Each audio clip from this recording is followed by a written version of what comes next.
கோவை, ஈரோடு மற்றும் திருப்பூர் மாவட்டங்களைச் சேர்ந்த போர்வெல் லாரி உரிமையாளர்கள் வேலை நிறுத்தத்தில் ஈடுபட்டு உள்ளனர்.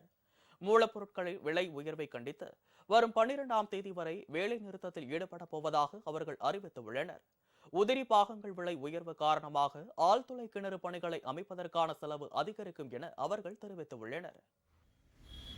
மூலப்பொருட்களின் விலை இந்த கடந்த 15 நாட்களில் இருமடங்காக உயர்ந்துள்ளது. இதை நாங்கள் யாருக்கிட்ட போய் கேட்க முடியாது. போடுற இடத்துல தான் நாங்கள் வந்து வசூல் பண்ணியாகும். மெயின் ரீசன் அதுதான். இந்த வேலை நிறுத்தத்துடைய முதல் காரணமே வந்து விட்டு விலை வந்து வரலாறு காரண விலை ஏறி உள்ளது. அதாவது எப்படின்னு கேட்டிங்கன்னா, அந்த 10 நாளைக்கு முன்னாடி 24,000 ரூபாய்க்கு விற்ற விட்டு வந்து இன்னைக்கு இருக்கிற சூழ்நிலைக்கு 46,000 ரூபாய் 48,000 ரூபாய்க்கிறாங்க. அது பணம் கட்டினாலும் கைக்கு வந்து சேர மாட்டேங்குது. இப்போ நாம் இதை வந்து காம்பன்சேட் பண்ணணும்னா ஒரு அடிக்கு குறைஞ்சது 105 ரூபா ரேட்டு ஃபிக்ஸ் பண்ணி ஓட்டினா தான் எங்களுக்கு தொழிலை வந்து பாதுகாக்க முடியும்.